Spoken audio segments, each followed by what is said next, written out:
श्री सच्चिदानंद सद्गुरु साईनाथ महाराज की जय. ஸ்ரீ சாயி சத்சரித பாராயணம் அத்தியாயம் 2. காவியத்தின் பிரயோஜனம். ஆசிரியருக்கு பாபா பெயரிடுதல். கடவுள் வாழ்த்து முதல் அத்தியாயத்தில் கூறப்பட்டது. குல தேவதைகளுடைய கடாட்சத்தையும் சத்குருவினுடைய கடாட்சத்தையும் வேண்டி பாடிவிட்டோம். சாயியின் வாழ்க்கை சரித்திரத்திற்கு விதை போட்டாகிவிட்டது. இப்பொழுது இக்காவியம் எழுதுவதன் பிரயோஜனம் என்னவென்று பார்ப்போம். யார் இந்த காவியத்தை அவசியம் படிக்க வேண்டும் என்பதும் இக்காவியத்திற்கும் இதன் நாயகனுக்கும் என்ன சம்பந்தம் என்பதும் இப்போது சுருக்கமாக சொல்லப்படும். இதுவே வாசகர்களுக்கு இக்காவியத்தை சிரமம் ஏதுமின்றி அறிமுகப்படுத்திவிடும். முதல் அத்தியாயத்தில் கிராம மக்கள் அதிசயிக்கும் வகையில் பாபா கோதுமை மாவு அரைத்து எப்படி காலரா கொள்ள நோயை விரட்டினார் என்று பார்த்தோம். சாயியின் அற்புதமான லீலைகளை நான் கேட்டவுடன் என் மனம் ஆனந்த வெள்ளமாகியது. அன்பு பொங்கி வழிந்தது. அவ்வெல்லமே கரை புரண்டு இக்காவியமாகிறது. ஆகவே நான் என்னுடைய முழு திறமையுடன் சாயியின் அருள் வெளிப்பாடுகளை விவரிக்க வேண்டும் என்று எண்ணினேன். இவ்விவரணம் பக்தர்களுக்கு போதனையாகவும் பாவங்களுக்கு பிரயோஜனமாகவும் அமையும். ஆதலை நான் இக்கதைகளை ஆரம்பிக்கும் வாயிலாக இவ்வுலகத்திலும் மேலுலகத்திலும் சுகமளிக்கும் புனிதமான சாயியின் சரித்திரத்தை எழுதுவதை மேற்கொண்டு விட்டேன். ஒரு மகானின் வாழ்க்கை சரித்திரம் அறவழியில் வாழ்வதற்குண்டான பாதையாகும். ஒரு மகானின் வாழ்க்கை சரித்திரம் அறவழியில் வாழ்வதற்குண்டான பாதையாகும். நியாய சாஸ்திரமோ தர்க்க சாஸ்திரமோ அன்று. ஆகவே ஒரு மகானின் அருளுக்கு பாத்திரமாகும் போக்கியத்தை உள்ளவர்களுக்கு எதிர்பார்த்ததாகவோ அயலாகவோ எதுவும் இச்சரித்திரத்தில் இருக்காது. வாசகர்களுக்கு என் பிரார்த்தனை இதுவே. வாருங்கள், வந்து இந்த ஆனந்தத்தை பகிர்ந்து கொள்ளுங்கள். சான்றோர்களுடன் சேர்ந்து கொண்டு சதா சாயியின் புனிதமான கதைகளை கேட்பவர் மகா பாக்கியசாலி. என்னோட இரவு பகலாக பல ஆண்டுகள் அந்யோன்யமாக வாழ்ந்த அருமை நண்பனை பற்றியே என்னால் சொத்திரம் வரைய முடியவில்லை. ஒரு மகானின் சரித்திரத்தை என்னால் எப்படி எழுத முடியும்? என்னுடைய அந்தரங்கமே எனக்கு முழுமையாக விளங்கவில்லை. நான் எப்படி ஒரு மகானின் சிந்தனைகளையும் போதனைகளையும் பிழைகள் ஏதுமின்றி விவரிக்க முடியும்? ஆத்மாவின் உண்மையான சுபாவத்தை விவரிக்கும் முயற்சியில் 4 வேதங்களும் தோல்வி அடைந்து மௌனமாகிவிட்டன. உம்முடைய உண்மையான சுபாவத்தை யான் எங்கனம் அறுதியிட்டு விவரிப்பேன். ஓ சாயி, ஓ மகானால் தான் இன்னொரு மகானை புரிந்து கொள்ள முடியும். நிலைமை இவ்வாறு இருக்க நான் எப்படி மகான்களை விவரிக்க முடியும்? என்னுடைய தகுதியின்மை எனக்கு நன்கு தெரிந்திருக்கிறது. 7 கடல் நீரையும் அளந்து விடலாம், பரந்த வானத்தையும் மூடிவிடலாம். ஆனால் ஞானிகளை முழுவதும் அறிந்து கொள்வது என்பது மானிடனால் ஆகாத காரியம்.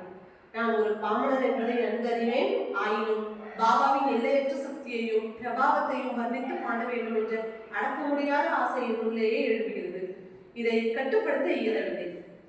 ஜெய ஜெய சாயிராயா, ஏழை எளியவர்களின் உங்களிடமே ஆழம் காண முடியாத ஒரு மாயை விவரிக்க இயலாது. விசுவாசமுள்ள தாசனான எனக்கு அருள் புரிவாராக.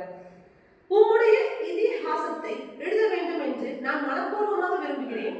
அதே நேரத்தில் என்னால் செய்ய முடியாத காரியத்தை ஆரம்பித்து விட்டோனோ என்று பயப்படுகிறேன். என்னை பார்த்து உலகம் கைகொட்டி சிரிக்காமல் ரட்சிப்பு ஐயனே. இருந்த போதிலும் நான் இதற்காக பயப்பட வேண்டும்.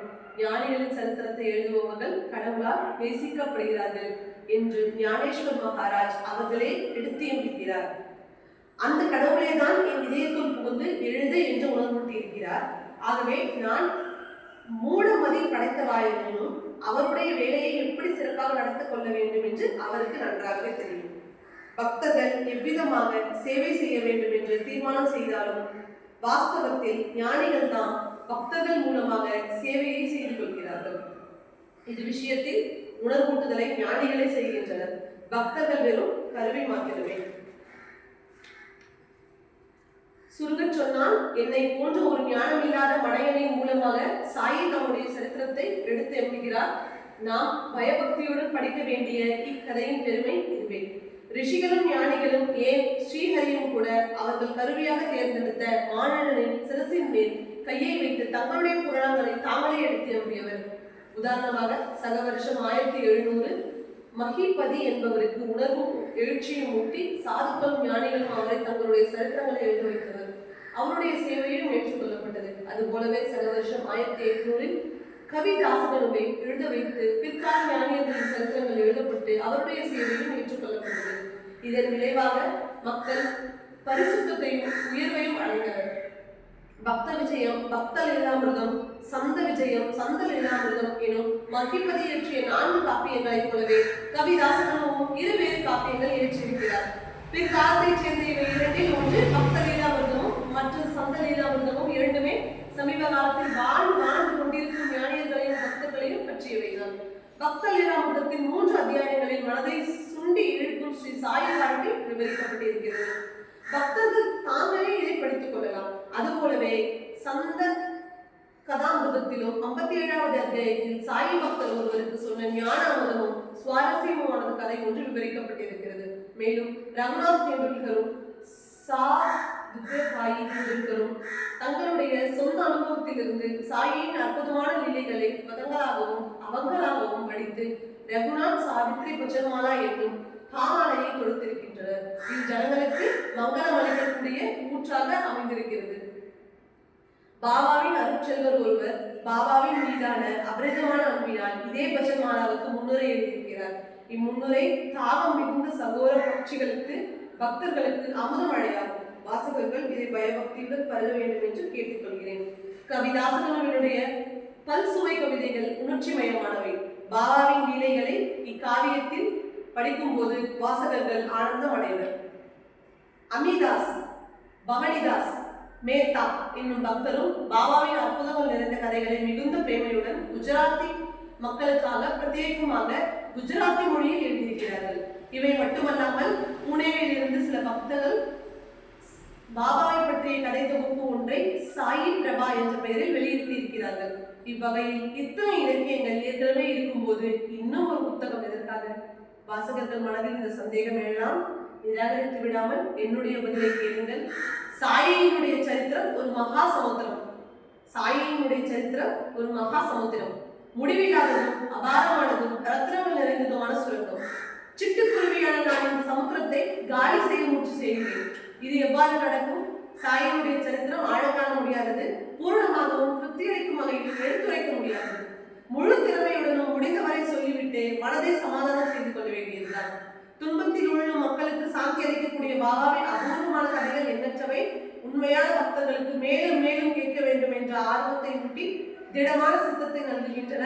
பாபா சொன்ன கதைகள் பலவிதமானவை. சில உலகியல் ஞானம் அளிப்பவை, சில அனைவருக்கும் பொதுவான அனுபவம், சில அவருடைய புதிரான செயல்கள் புரிய வைப்பவை. தெய்வீகமானவையும் கணக்கற்றவையுமான வேறு காலத்துக்கு கதைகள் எவ்வாறு பிரபலமோ அவ்வாறே பாபா சொன்ன அநேக அர்த்த புஷ்பங்களையும் மதுரமானவைகளையும் கதைகள் பிரபலம். மன உரிமையுடன் கேட்கப்படும் பசியும் தாகமும் மறைந்து போகும்.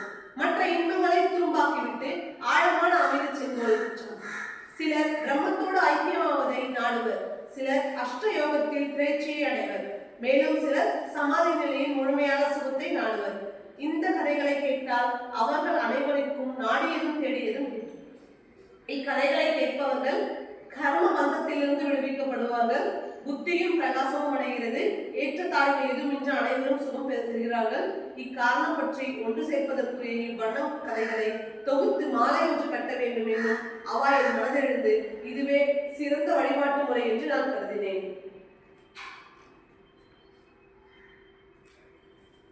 இக்கதைகளின் சில வார்த்தைகள் தற்செயலாக காதில் விழுந்தாலே அந்த ஜீவனுடைய துரதிருஷ்டம் உடலை பின்வாங்குகிறது. இவ்வாறு இருக்கையில் நம்பிக்கையுள்ள எளிய பக்தர் பயபக்தியுடன் கதை முழுவதையும் கேட்டால் நிச்சயமாக இவ்வுலக வாழ்வின் சமுத்திரத்தை கடந்து விடுவர்.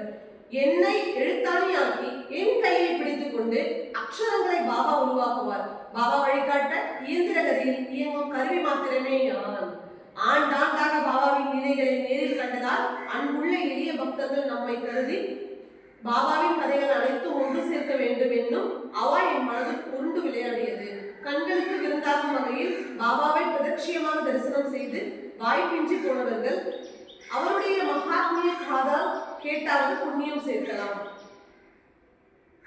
பாக்கியவனாகிய ஒருவருக்கு இக்கதைகளை படிக்க வேண்டும் என்ற தாகம் ஏற்பட்டால் அவ்வாறு செய்வதால் அவர் பரமானந்தத்தையும் அக அமைதியையும் பெறுவார். இம்மாதிரியான எண்ணங்கள் என் மனதில் எழுந்தன.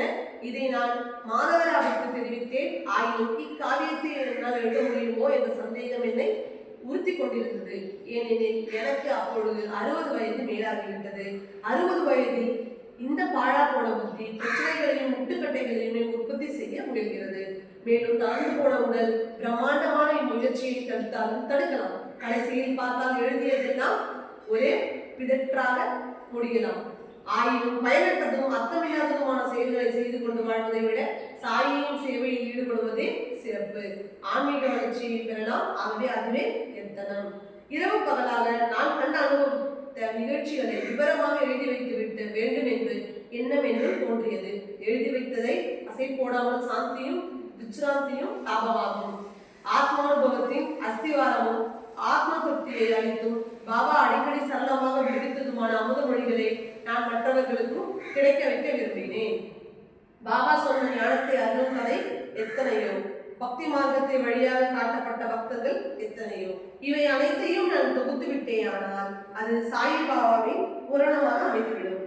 இக்கதைகளை பயபக்தியுடன் சொல்பவர்களும் கேட்பவர்களும் பூர்ண சாந்தியையும் விச்சாந்தியையும் அனுபவிப்பார்கள். பாபாவின் திருமுகத்திலிருந்து வெளிப்பட்ட இக்கதைகளை கேட்டால் பக்தர்கள் உடல் உபாதைகளை மறந்து விடுவார்கள். இடைவிடாது தியானம் செய்தால் உலகிய தலைகளில் இருந்து விடுபடுவார்கள். பாபாவின் திருமுகத்திலிருந்து வெளிப்பட்ட வார்த்தைகள் தேவாமிர்தம் போன்றும் இனிப்பவை. கேட்டால் பரமானந்தம் விளையும்.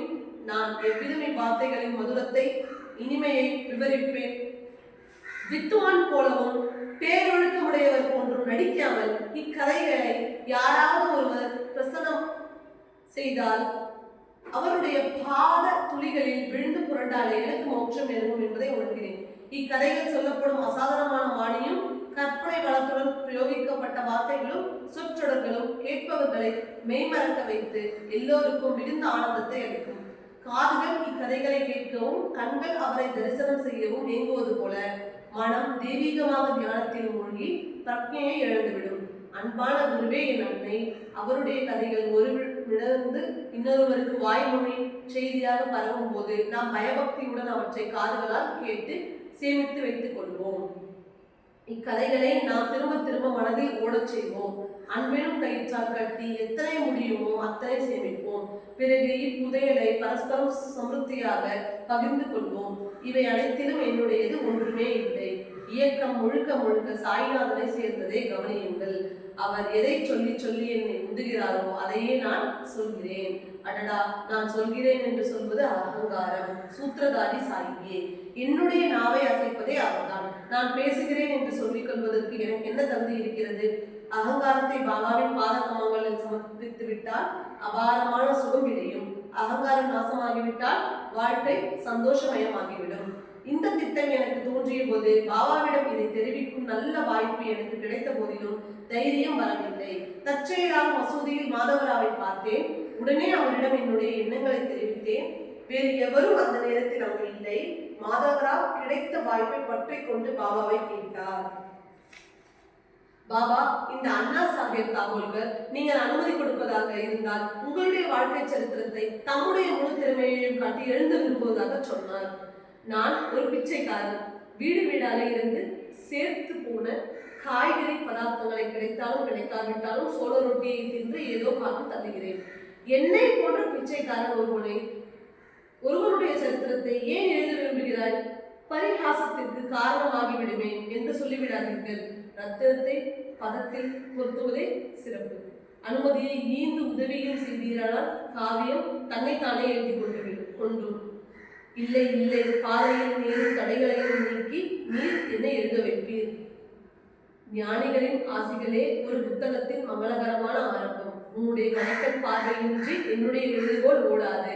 என்னுடைய எண்ண ஓட்டத்தை அறிந்து கொண்டு சமர்த்த சாயி கருணையால் தகும்பி உன்னுடைய மனோரதம் நிறைவேறும் என்று கூறினார். நான் உடனே அவருடைய பாதங்களில் விழுந்து வணங்கினேன். வரம் தரும் கரத்தை என் சிரத்தின் மேல் வைத்து எனக்கு புதியை பிரசாதமாக அளித்தார். சகல தர்மங்களிலும் விண்ணப்பரான இந்த சாயி பக்தர்களை உலக பந்தங்களில் இருந்து விடுவிப்பவர் அல்லரோ. மாதவராவனுடைய வேண்டுகோளை கேட்ட சாயி என் மீது இறக்கம் கொண்டு பொறுமையற்று கொந்தளித்துக் கொண்டிருந்த என் மனதை சாந்தப்படுத்துவதற்காக எனக்கு தைரியம் மூட்ட ஆரம்பித்தார். என்னுடைய நேர்மையான நோக்கத்தை அறிந்து கொண்டார் சாயி. அனுமதியை தெரிவிக்கும் வகையில் அவருடைய திருமுகத்திலிருந்து வார்த்தைகள் வெளிப்பட்டன. அனுபவங்கள், சம்பாஷணைகள், பேச்சு, வாஸ்தவமான கதைகள் போன்றவற்றை தொகுத்துக் கொள்கிறாங்க. பாபா மாதவராவிடமும் தாகோல்கரிடமும் மாற்றி மாற்றி சம்பாஷணை செய்தார். குறிப்பெடுத்துக் கொள்வதே நன்று. என்னுடைய முழுமையான ஆதரவு உனக்கு உண்டு. அவர் ஒரு கருவி மாத்திரமே. என்னுடைய சரித்திரத்தை நானே எழுதுவேன். என்னுடைய சரித்திரத்தை நானே எழுதிய பக்தரின் வேண்டுகோளை நிறைவேற்றுகிறேன். நான் என்னும் எண்ணத்தை வென்று அதை என் பாதங்களில் அவர் சமர்ப்பிக்க வேண்டும். இவ்வாறு வாழ்க்கை நடத்தும் ஒருவருக்கு நான் காவியம் எழுத முழு ஆதரவு நல்வதற்கு மட்டும் அல்லாமல் அவருக்காக எல்லா வழிகளிலும் கடுமையாக உழைப்பேன். அகங்காரத்தையும் கர்வத்தையும் எழுதும் படாதவாறு முழுமையாக அவர் அழித்து விட்டால் நான் அவர்கள் புகுந்து என்னுடைய கையிலாயை காவியத்தை எழுதுவேன். செவிமடுக்கவோ சிந்திக்கவோ எழுதவோ ஆரம்பிக்கும் போது மேற்சொன்ன எண்ணம் அவரை ஆட்கொள்ளுமேயானால் அவரை கருவியாக மாத்திரம் வைத்துக் கொண்டு அந்த வேலையை நானே செய்து முடிப்பேன். குறிப்பு கொள்ளவோ எழுதப்பட வேண்டும். வீட்டிற்குள் இருந்தாலும் வெளியில் இருந்தாலும் எங்கிருந்தாலும் திரும்ப திரும்ப என்னை நினைத்தால் நீர் சாந்தியை அனுபவிப்பீர். என் கதையை செவிமடுத்தலும் கீர்த்தனமாக மற்றவர்களுக்கு பிரவசனம் செய்தலும் தியானித்தலும் என் மீது நம் அன்பையும் பக்தியையும் பெருக்கும். அஞ்ஞானத்தை கடித்தே ஒழிக்கும். எங்கு பக்தி சிரத்தை இரண்டுமே இருக்கின்றனவோ அங்கு நான் சேவகனாக என்றும் இருக்கிறேன். சந்தேகம் வேண்டாம். இவ்விரண்டும் இல்லையெனில் நான் என்றுமே வெட்டி பிடிக்க முடியாதவனாகவே ஆகிறேன். ஒன்றிய மனத்துடன் நல்லுணர்வுடனும் செவிமடுக்கும் போது இக்கதைகள் பக்தியை ஊட்டும். ஆத்ம பாவமும் ஆனந்தமும் இயல்பாகவே மலரும். நித்திய சுகம் லாபமாகும்.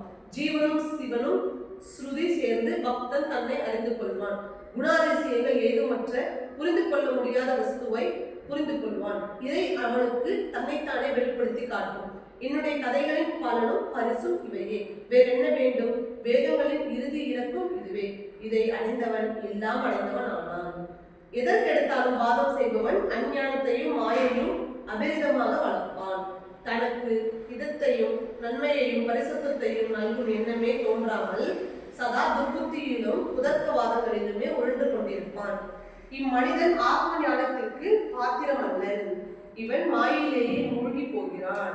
இகத்திலும் சுகமில்லை, வரத்திலும் சுகமில்லை. எங்கும் எப்பொழுதும் இவனால் சுகமடைய முடிவதில்லை. நம் கோட்பாடு நிர்தாரணம் செய்ய வேண்டும். மாற்றான் கட்சியை நிராகரித்து விட வேண்டும் என்னும் எண்ணங்கள் நமக்கு வேண்டாம். எதிரும் புதிருமான கருத்துக்களின் மேல் விவாதமும் வியாக்கியமும் வேண்டாம். எதற்காக இந்த வீண் முயற்சிகள்? எதிரும் புதிருமான கருத்துக்களின் மேல் விவாதமும் வியாக்கியானமும் இச்சொற்றொடர் ஏற்கனவே நான் வாசகர்களுக்கு அளித்திருந்த வாக்கை ஞாபகப்படுத்துகிறது. முதல் அத்தியாயத்தின் முடிவில் ஹேமாட் என்னும் நான் பெயரிடுதல் செய்யப்பட விவரத்தை எல்லோருக்கும் சொல்வதாக வாக்களித்திருந்தேன். கதைக்குள் கதையான இதை கேட்டால் உங்களுடைய ஆர்வம் திருப்தியுறும் பொருத்தமான பெயரா அல்லது பொருத்தம் இல்லாததா என்று நீங்கள் தீர்மானிக்கலாம். உண்மையில் இதை ஞாபகப்படுத்துபவரும் சாயியே. அதற்கு பிறகு சாயின் பிரதானமான கதை விட்ட இடத்திலிருந்து தொடரும். ஆகவே இக்கதையை கவனமாக கேளுங்கள். ஒவ்வொரு அத்தியாயத்தின் முடிவிலும் பக்தன் ஹேமட் வந்தால் ஏற்றப்பட்டது என்று கேள்வி இருக்கிறோம். யார் இந்த ஹேமட்பர்? இக்கேள்வி கதை கேட்பவர்களின் மனதில் இயற்கையாக எழும். இவர்களுடைய ஆர்வத்தை திருப்தி செய்து கொள்ள அப்பெயர் எனக்கு இடப்பட்ட முகாந்திரத்தை கவனமாக கேட்க வேண்டும். ஜனனத்திலிருந்து மரண பரியந்தம் தேக சம்பந்தமாக 16 நமஸ்காரங்கள் சாஸ்திரங்களால் விதிக்கப்பட்டிருக்கின்றன. அவற்றுள் நாமகரணம் பிரசித்தியானதாகும். செவி சாய்ப்பவர்களே, இது விஷயம் பற்றி சிறு கதை ஒன்றை கவனத்துடன் கேளுங்கள். கதை மலர்கையில் ஹேமட்பர் என்ற ஆசிரியருக்கு நாமகரணம் ஆன விவரமும் மலரும். இயற்கையாகவே குறும்பு பிடித்த இவ்வெழுத்தாளர் அதிக பிரசேதி, வாய்ச்சாளர், அவதூறு பேசுபவன், கேலியை நாடினவன், ஞானத்தை தொட்டும் பார்ப்பவன் அல்ல. ஒரு சத்குருவினுடைய மேன்மையும் முக்கியத்துவத்தையும் அறிந்தவனில்லை. கெட்ட புத்தியும் புதற்கமே உருவானவன். தன்னுடைய மேதாவியாசத்தை பற்றிய பெருமை கொண்டு வாத பிரதிவாதம் செய்வதில் ஆர்வம் மிக கொண்டவன். ஆயினும் விதியின் பலமான பிடி அவனுடைய எதிர்ப்பையும் மீறி அதிர்ஷ்டவசமாக சாயின் பொற்பாதங்களை தரிசனம் செய்ய வைத்தது.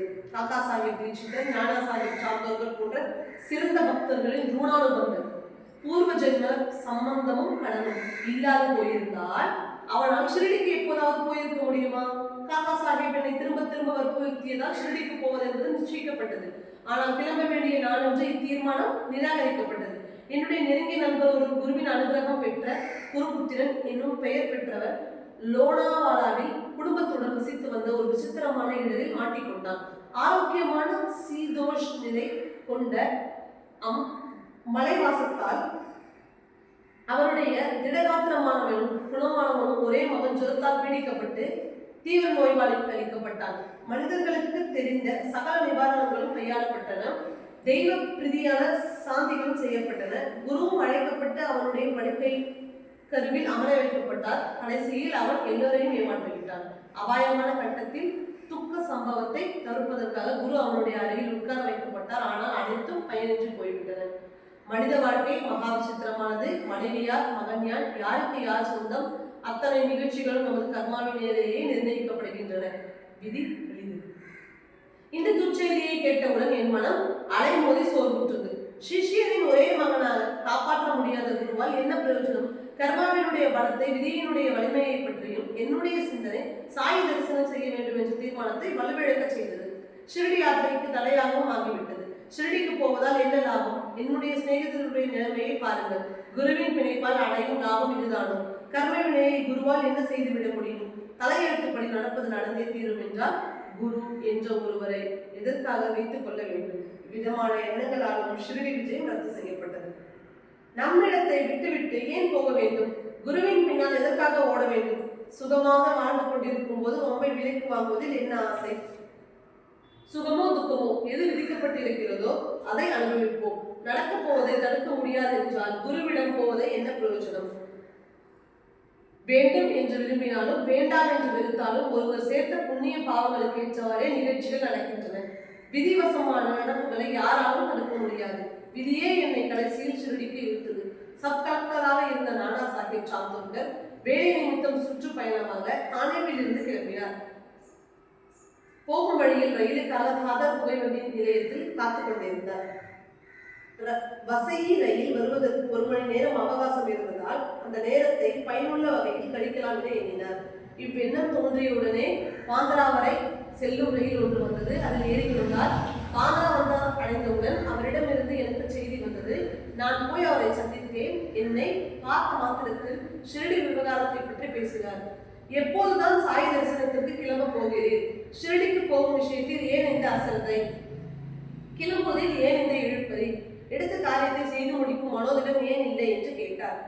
நானாவினுடைய உற்சாகம் என்னை வெட்கி தலைமுனையை செய்து ஒழிக்காமல் என்னுடைய மனதில் இருந்த போராட்டத்தை வெளிப்படையாக அவருக்கு விளக்கினேன். அதை கேட்ட நானா அன்புடனும் ஆத்மார்த்தமாகவும் எனக்கு ஒரு உபதேசம் அளித்தார். அதை கேட்டவுடன் எனக்கு ஷிரடி செல்ல வேண்டும் என்ற ஆசை மறுபடியும் தோன்றியது.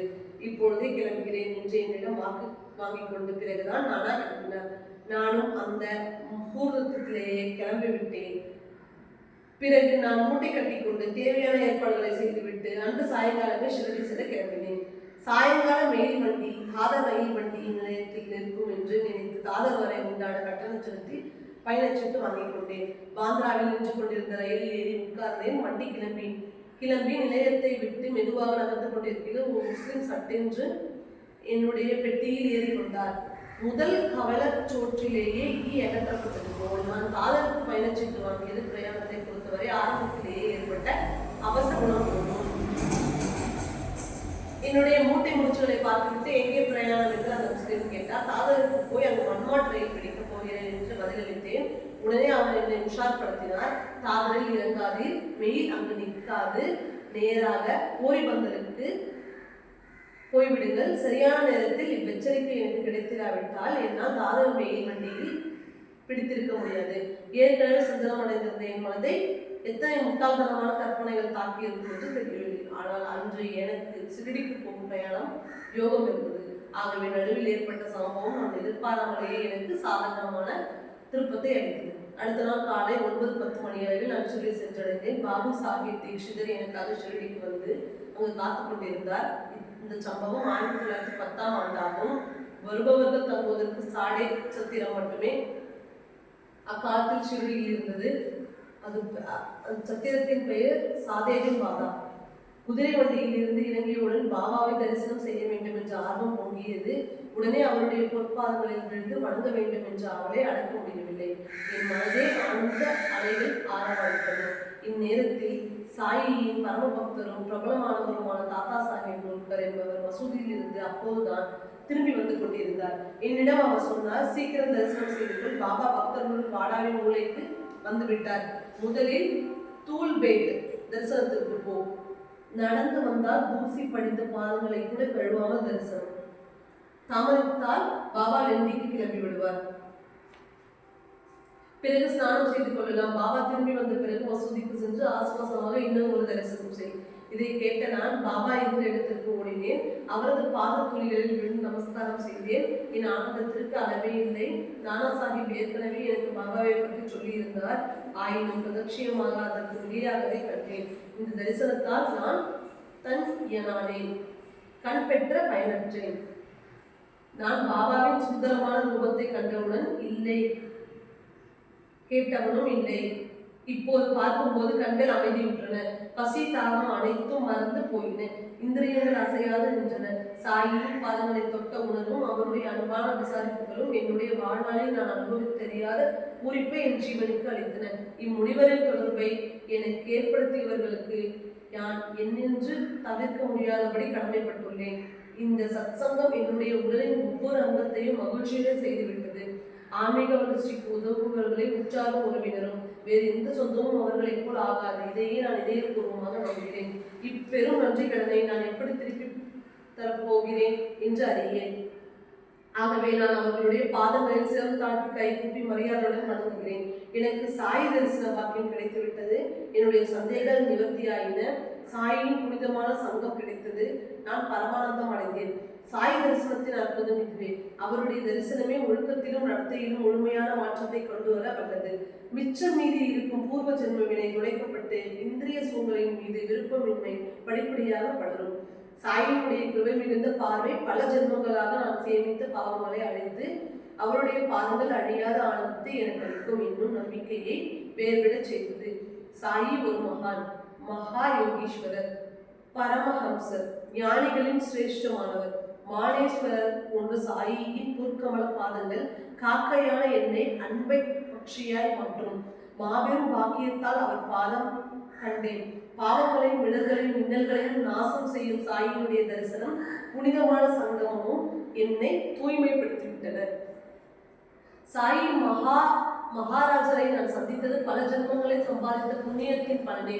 சாயின் உருவம் நம் பார்வையில் பறவையுடனேயே சகல சிருஷ்டிகளும் சாயி ரூபமாகத்தான் தெரிகின்றன. ஷிரடிக்கு நான் வந்து சேர்ந்த தினத்தன்றே பாலா சாஹிப் பாபாவுக்கும் எனக்கும் குரு எதற்காக தேவை என்ற வாக்குவாதம் எழுந்தது. எதற்காக ஒருவர் சுந்தரத்தை பறித்து கொடுத்துவிட்டு தன்னார்வமாகவே இன்னொருவருக்கு பணி கிடப்பதை அணைத்துக் கொள்ள வேண்டும். கடமைகளையும் அனுஷ்டானங்களையும் செய்யும் திறன் இருக்கும் போது குரு எதற்காக தேவை? பார்க்க போனால் ஒவ்வொருவருக்கும் வேண்டியது சுயமுயற்சியே. சுயமுயற்சி இல்லாதவனுக்கு குரு என்ன செய்துவிட முடியும்? விரலை கூட அசைக்காமல் சோம்பேறித்தனமாக முடங்கி கிடப்பவனுக்கு யார்தான் என்னதான் கொடுக்க முடியும்? இந்த எளிமையான தத்துவத்தை நான் முன்வைத்தேன். எதிர்கட்சிக்காரர்கள் இதற்கு நேர்மாறான கருத்தை தெரிவித்தார்கள். விடாப்படியாக தன் கட்சியே சரி என வாதித்த இரு தரப்பு வாதங்களையும் சமமாயின. ஆகவே இந்த சர்ச்சை சூடு பிடித்தது. சிந்தித்து பார்த்தால் தேக விமான வாத பிரதிவாதங்களை வளர்க்கிறது. அகம்பாவத்தை அழித்து விட்டால் வாதமும் அழிந்து போகிறது. ஒருவர் எவ்வளவு சிறந்த வேத சாஸ்திர விற்பனராக இருப்பினும் குருவின் அருள் இன்றி அவருக்கு காகித முக்திதான் கிடைக்கும் என்னும் வாதத்தை எதிர்கட்சி பலமாக எடுத்து வாதாடியது. விதியா மதியா எது வலிது என்பதை பற்றி சூடாக வாக்குவாதம் கொந்தளித்தது.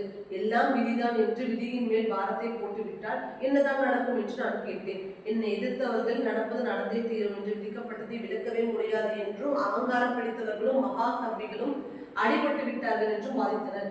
யாரால் விதிக்கு எதிராக வேலை செய்ய முடியும்? நீ ஒன்று செய்கிறாய், விளைவு ஒன்று வேறாகிறது. உன்னுடைய சாதுரியத்தில் எல்லாம் ஒதுக்கி வைத்துவிடு என்றும் வாதித்தனர். ஆனால் என்னுடைய அகங்காரம் தோல்வியை சுலபமாக ஒப்புக்கொள்ளவில்லை. நீங்கள் எப்படி இவ்வாறு பேசலாம்? முயற்சி திறமையாக்கும் ஒன்றோ? சோம்பேறித்தனமாக உட்கார்ந்திருப்பவனுக்கு விதி எதைதான் தர முடியும் என்று நான் வாதித்தேன். உன்னுடைய முயற்சியால் தான் உன்னை உயர்த்தி கொள்ள முடியும் என்று வேதங்கள் கர்ஜிக்கின்றன. இதை தூக்கி எறிந்துவிட்டு வாழ்க்கையில் கரையேறுவது என்பது நடக்காத காரியம். இவ்வுலகில் ஒருவருடைய முக்திதான் பாடுபட வேண்டும். குருவை தேடிக்கொண்டு எதற்காக அடைய வேண்டும்? தன்னை தான் காத்துக் கொள்ளாதவனுக்கு குரு இருந்து மட்டும் என்ன பயன்? தன்னையே தூய்மையாக்கி கொண்டு நாடுவதை அடையவல்ல நன்மை தீமை அறியும் முக்தியை தூக்கி எறிந்துவிட்ட முட்டாளுக்கு குரு என்ன சித்தியை அழைத்து விட முடியும்? இந்த வாத பிரதிவாதம் முடியவில்லை. எந்த நற்பயனும் ஏற்படவில்லை. இந்த வாதத்தால் நான் மன அமைதியை இழந்தேன். அதுதான் நான் கண்டபடி. கடுமையான வாத பிரதிவாதம் செய்த போதிலும் இரு தரப்பும் சோர்வேதும் காட்டவில்லை. 3/4 மணி நேரம் கழிந்தது. முடிவேதும் ஏற்படாமலே இவ்வாதம் நிறுத்தப்பட்டது. பிறகு மற்ற பக்தர்களுடன் மசூதிக்கு சென்றேன். பாபா காக்கா சாஹேபை என்ன வினவினார் என்பதை கேளுங்கள். வாடாவில் என்று நடந்து கொண்டிருக்கிறது. எது பற்றிய பெரிய வாக்குவாதம்? இந்த ஹேமட் என்ன சொன்னார்? கடைசி கேள்வியை கேட்டபோது நான் உன்னிப்பாக நோக்கினார் பாபா. வேடிக்கையை பாருங்கள். வாடாவிற்கும் மசூதிக்கும் கணிசமான தூரம் இருந்தது. அங்கு நடந்த நிகழ்ச்சி எப்படி பாபாவுக்கு தெரிந்தது? நான் ஆச்சரியப்பட்டேன். பாபாவின் சொல்லம்பால் தாக்கப்பட்டு நான் நிசப்தமாகிவிட்டேன். முதல் சந்திப்பிலேயே இவ்வாறு கண்ணியம் இல்லாமல் நடந்து கொண்டு விட்டோனோ என்று வருந்தி வெட்கத்தால் தலைகுனித்தேன். ஹேமட்பந்த் என்று பாபா எனக்கு அழைத்த பெயர் அன்று காலை நடந்த சூடான வாக்குவாதத்தின் நேரடி விளைவே என்பதை நான் உணர்ந்தேன். அந்த நிகழ்ச்சி தான் பாபாவுக்கு ஹேமட் பந்தத்தை ஞாபகப்படுத்தி இருக்க வேண்டும் என்று நான் மனதில் குறித்துக் கொண்டேன். தேவகிரிய தலைநகரை கொண்ட யாதவ அரசர்களும் தௌலபா தலைநகரை கொண்ட ஜாதவ அரசர்களும் ஒரு வம்சத்தினரே. 13ஆம் நூற்றாண்டில் இவர்களுடைய ராஜ்யத்தின் செழிப்பு மகாராஷ்டிரத்துக்கு புகழ் சேர்த்தது. இந்த வம்சத்தில் மகாதேவர் என பெயர் கொண்டவர் பிரயாக்கியமும் படைத்த சக்கரவர்த்தியாக விளங்கினார். இவருக்கு பிறகு ராமராஜா என பெயர் கொண்ட அரசர் யது வம்சத்தின் மிகச்சிறந்த ரத்தினமாக விளங்கினார். பல நற்குணங்கள் வாய்ந்தவரும் எல்லா யோக்கியங்களும் பெற்றோருமான ஹேமாத்ரி என்பவர் இவர்கள் இருவருக்குமே மாந்திரியாக பதவி வகித்தார். ஹேமாத்ரி பிராமணர்களுக்கு போஜனம் செய்விப்பதை பெரிதும் விரும்பினார். வேதங்கள், ஒழுக்க விதிநூல்கள் நன்கு ஆராய்ந்து வாழ் விதிமுறைகளை தொகுத்து தர்மசாஸ்திரம் என்னும் நூலை மராட்டியில் முதலாக எழுதியவர் இவரே. இவர் சதுர்வர்க்க சிந்தாமணி என்னும் நூலை எழுதினார். விரதங்களும் அனுஷ்டானமும் தான தர்மங்கள், புனித யாத்திரைகள், மோட்ச மார்க்கம் என்ற இந்நூலை 4 அத்தியாயங்களாக பிரித்து எல்லா விவரங்களையும் அளித்திருக்கிறார். இந்நூல் மிக புகழ் பெற்றது.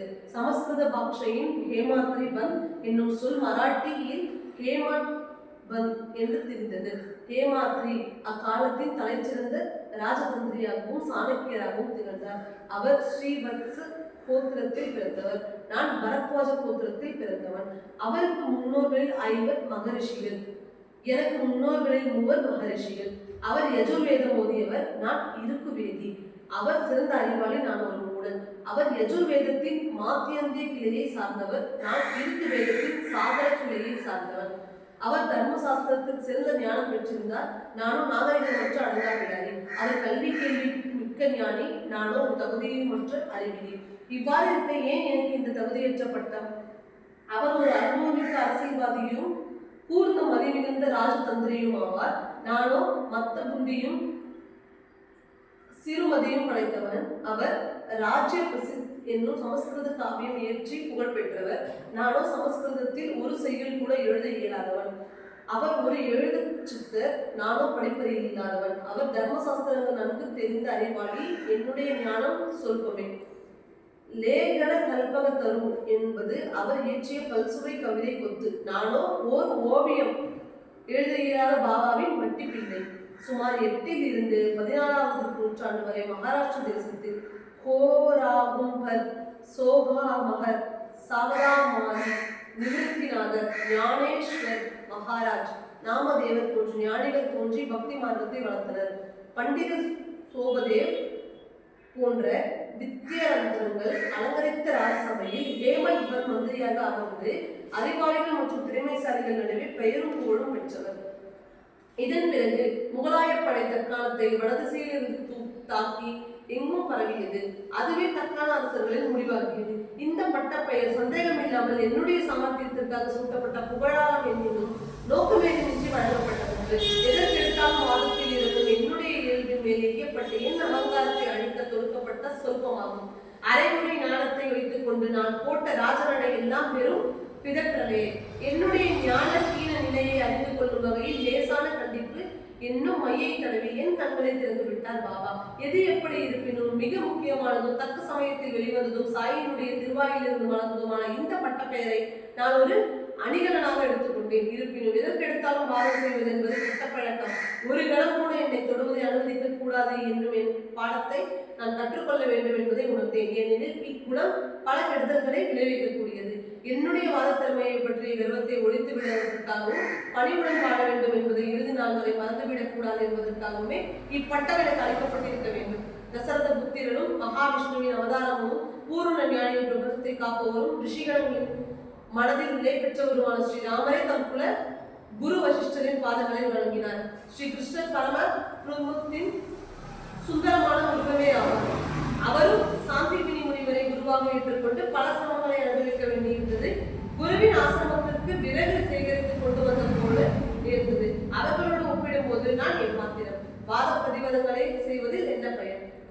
ஞானமும் இல்லை, மோட்சமும் இல்லை. சாஸ்திரங்கள் கூறப்பட்ட இக்கருத்து என் மனதில் திடமாக்கியது. எதற்கெடுத்தாலும் வாதம் செய்யும் இயல்போ மற்றவர்களுடன் போட்டி போடுவதோ நற்குணமற்று. உள்ளாத நம்பிக்கையும் தைரியமும் பொறுமையும் இல்லையெனில் ஆன்மீக முன்னேற்றம் சிறிதும் ஏற்படாது. பின் வந்த நாட்களில் நானே இவ்வுண்மையை அனுபவித்தேன். இவ்வாறாக அன்புடனும் நல்லுணர்வுடனும் தூய இதயத்துடனும் அடக்கத்துடனும் யார் இந்த கௌரவம் அளிக்கும் பட்ட பெயரை ஏற்றுக்கொண்டேன். என் கட்சி எதிர்கட்சி என்னும் கருத்தையே சேதம் செய்வதும் வாதிப்பதற்கு முற்றுப்புள்ளி வைப்பதுமானதும் எல்லோருக்கும் போதனையாக அமைவதுமான கதையை இங்கு முடிப்போம். இக்காவியத்தின் பிரயோஜனத்தையும் யாருக்காக எழுதப்பட்டது என்பதையும் காவியத்திற்கும் பொருளும் உண்டான சம்பந்தம் அறியும் ஹேமட் என்னும் நான் பெயரிடப்பட்டதையும் விவரித்து எழுதிவிட்டேன். இந்த அத்தியாயத்தின் விஸ்தாரம் போதும். சில நாட்கள் கழிந்த பின் மற்ற விவரமான கதைகளையும் வரிசை கிரமப்படி சாயியின் பாதங்களை ஹேமட் சமர்ப்பிப்பேன். கதை கேட்பவர்களே கவனத்துடன் கேளுங்கள். சாயியே நமது சுகமும் செல்வமும், சாயியே சச்சிதானந்தம், சாயியே நமக்கு உலக துன்பங்களிலிருந்து விடுதலை அளிப்பவர், கடைசியில் நாம் சென்றடைவதும் சாயியே. சாயியின் கதைகளை கேட்க உடம்பெல்லாம் காதுகளாக்குங்கள். அவருடைய அருளால் தான் கலியுகத்தில் மலங்கள் அனைத்தும் நாசகமாகி இவ்வுலக வாழ்வியல் பயன்களை வெல்ல முடியும்.